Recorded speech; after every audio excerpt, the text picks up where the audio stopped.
Amat sangat disayangkan pandemi masih berjalan hingga saat ini. Di tahun 2021, di hampir akhir tahun, kita melihat bahwa COVID belum juga hilang di muka bumi ini, di negeri kita tercinta gitu ya. Beberapa kawan kita bahkan meninggal dunia karena wasilah COVID ini. Bahkan beberapa di antara kita mungkin menjadi sahabat kita dan juga keluarga kita. Saya sangat berduka cita kalau misalkan Anda kehilangan orang-orang yang Anda sayang, termasuk orang-orang yang menyayangi Anda ya. Nah, sekarang pertanyaannya adalah gimana kita bertahan dalam kondisi seperti sekarang, kondisi sulit. Ya, bisnis apa saja sih yang bisa kita jalankan dalam kondisi pandemi gini supaya kita nanti bisa terus survive dan juga bisa scale up bahkan. Kalau Anda penasaran, tonton sampai beres.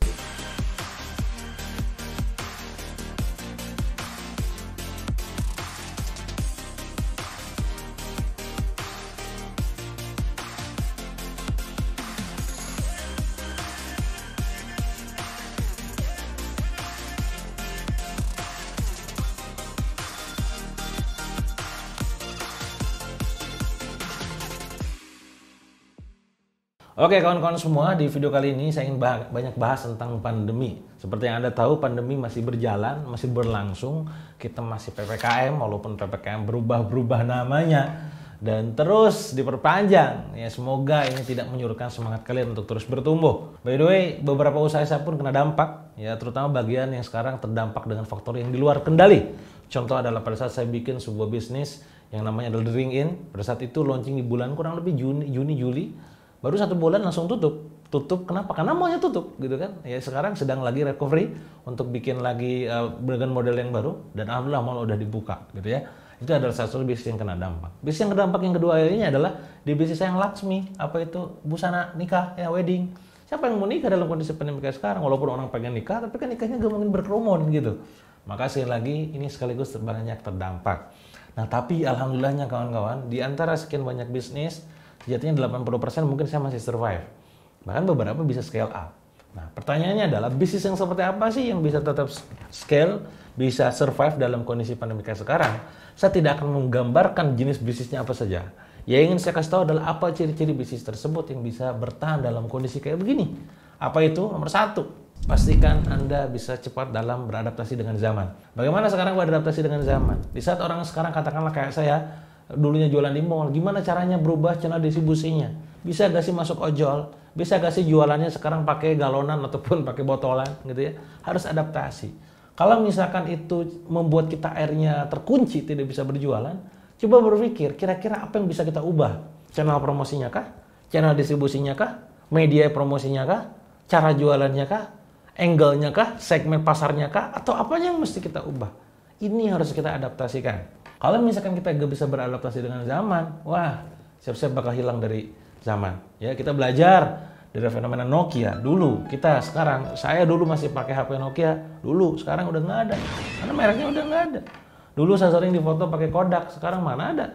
Udah hilang, gitu kan? Dulu saya pakai BlackBerry sampai jadi bukunya tebus 100 juta modal BlackBerry gitu kan. Sekarang nggak ada. Kenapa? Karena tidak mudah beradaptasi dengan zaman itu, kawan-kawan. Kita perlu menurunkan ego. Kita perlu melihat peluang, kita perlu mau dalam terjun ke industri yang mungkin waktu itu kita ini terlalu sulit dan segala macam. Maka sekali lagi, jadilah pengusaha yang mudah beradaptasi dengan zaman. Bill Gates pernah bilang, salah seorang terkaya di dunia, jika kita tidak masuk ke dunia digital, maka kita siap-siap hilang dari dunia ini, gitu ya. Nah, poin kedua termasuk di dalamnya, apa itu? Jika Anda pengen tetap bertahan dalam kondisi pandemi, gak cuma sekedar beradaptasi, tapi Anda harus benar-benar larut dalam optimasi digital. Bagaimana sekarang semua fenomena terjadi di digital, online. Dulu kita gak pakai Zoom, sekarang pakai Zoom. Dulu sekolah Anda ke sekolah, sekarang pakai Zoom. Dulu meeting kita kopdar ketemuan di mall ataupun di cafe, sekarang di Zoom. Semua by digital. Maka Anda perlu belajar digital marketing. Ya, saya menyiapkan banyak e-course ataupun kelas yang tentang digital marketing. Namun saya nggak akan bahas tentang itu. Anda bisa ngikutin e-course tentang mahir copywriting, dewaselling.com. Ya. Anda bisa datang ke workshop Product Launch Dynamite ataupun Active Funneling. Itu ngebahas semua tentang digital. Tapi lagi-lagi saya nggak akan bahas tentang detail tentang bagaimana proses digitalisasinya. Yang penting adalah Anda harus terjun masuk ke dalam itu. Tantangan terbesar pada saat Anda terjun ke dunia digital adalah Anda merasa diri gaptek. Tapi kan saya kan nggak bisa apa-apa. Saya usia udah 40 tahun lebih kan. Ini kayaknya udah layaknya anak saya nih, ini cucu saya yang kayak begini nih kan. Gimana nih? Nah, ini yang perlu kita hilangkan. Perasaan seperti ini yang perlu kita hilangkan. Kenapa? Kalau misalkan kita mempertahankan pemikiran seperti itu, ya kita nggak bisa berubah. Ya, semua jadi sulit gitu loh. Maka sebelum kita berubah dan belajar tentang digital marketing, kita harus punya mindset yang juga bertumbuh. Karena kuncinya, ya supaya omsetnya berubah, maka mindsetnya kudu berubah terlebih dahulu. Gak mungkin omset itu bertambah dan berubah lebih baik lagi kalau mindset kitanya nggak berubah. Maka sadari buat kalian semua yang sekarang nonton video ini, bahwa Anda itu luar biasa. Anda tuh adalah makhluk yang sangat spesial. Anda tuh orang yang diciptakan oleh Allah dalam sebaik-baiknya bentuk.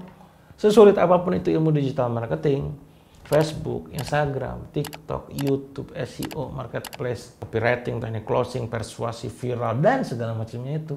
Semua jadi mudah jika Anda mengizinkan diri Anda untuk bisa mempelajarinya dengan mudah. Maka sekali lagi saya akan bahas teknisnya. Yang penting Anda mengizinkan diri Anda untuk belajar lebih baik lagi dan belajar tentang digital marketing. By the way, video-video saya di YouTube ini banyak banget tentang digital marketing. Silahkan Anda tonton satu persatu di playlist tip bisnis ataupun di bedah bisnis. Dan jangan lupa di subscribe juga ya. Itu yang nomor 2. Yang ketiga adalah pastinya Anda perlu masuk ke industri ataupun market kategori yang tepat. Ya, tidak bisa dipungkiri ada hasil riset yang menunjukkan ya dari Decode FFC Analysis ya menunjukkan beberapa kategori bisnis itu tumbuh potensial.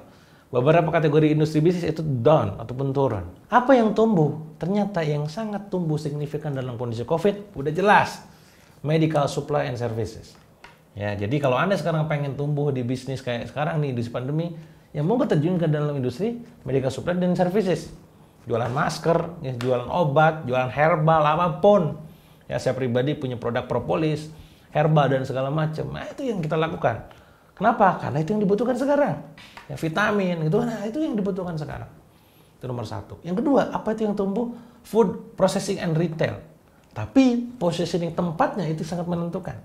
Kita mungkin pernah belajar di video saya yang lain saya bahas tentang bagaimana Giant kenapa tutup dan banyak juga retail besar juga tutup. Kenapa? Bukan karena retailnya, tapi konsepnya. Ya. Kenapa tutup? Karena mereka besar. Karena mereka berada di pusat kota. Beda dengan sekarang mungkin minimarket yang ada di dekat komplek hidup kita, di rumah kita. Ya Anda pasti sering, saya sama anak saya, bunda, ayah pengen main ke penjajan gitu kan, ke minimarket apa gitu ya. Ya datang, karena lokasinya dekat gitu loh. Apa pelajarannya? Kalau Anda sekarang industrinya retail, pastikan dekat dengan konsumen Anda. Jangan dibikin susah, jangan dibikin jauh gitu. Karena mereka butuh akses cepat. Itu nomor 2. Yang ketiga apa yang tumbuh? Personal and healthcare. Jualan produk personal care, apapun itu sangat membantu. Sekali lagi, karena ini dalam kondisi lagi pandemi, orang sekarang sangat perhatian dengan dirinya masing-masing. Ya, bahkan saya pribadi ya sekarang kemana-mana bawa apapun lah intinya supaya bisa sehat gitu ya. Berikutnya apa lagi? ICT, berhubungan dengan teknologi, sinyal-sinyal apapun lah, internet itu pasti kencang. E-commerce juga tinggi, agriculture juga lumayan besar tumbuh. Yang jelas sangat terdampak adalah tentang industri tourism ataupun leisure, traveling, otomotif di dalamnya, manufacturing, gitu ya, property itu juga tutup, gitu. Kenapa banyak yang terdampak? Nah, salah satu yang menjadi tengah-tengah adalah education, ya, tergantung bagaimana deliverynya. Nah, bagaimana sekarang Anda kalau sekarang Anda dunianya edukasi kayak saya juga, bikin workshop, bikin training, maka mulailah beradaptasi, ya, bikinlah sebuah kelas online, bikinlah Zoom Meet, gitu ya, bikinlah sebuah webinar. Desain learningnya kita bikin semua serba online. Ini dalam upaya apa? Beradaptasi dengan zaman, optimasi digital dan terjun ke industri yang tepat. Nah sekarang, kalau Anda ternyata bukan dari 3 bagian ini, nah ini yang bahaya. Ya. Bisa jadi Anda sekarang kehilangan bisnis Anda dan kehilangan pendapatan Anda dari bisnis. Jangan sampai salah. Ya. Itu aja mungkin untuk video kali ini. Semoga ini bisa menjadi catatan penting buat kalian semua dalam mengembangkan bisnis, terutama bagi kalian yang pengen tetap survive, bahkan scale up dalam kondisi digital dan juga pandemi kayak seperti sekarang. Saya doakan tentu Anda bisa bertumbuh signifikan dan Anda dibersamai oleh orang-orang yang tepat juga, dan pastinya Allah kuatkan Anda dalam kondisi terpuruk seperti sekarang untuk bisa bangkit di masa kemudian. Ya, insya Allah semoga kita bisa bertumbuh signifikan bareng-bareng. Terima kasih, sampai jumpa di video berikutnya.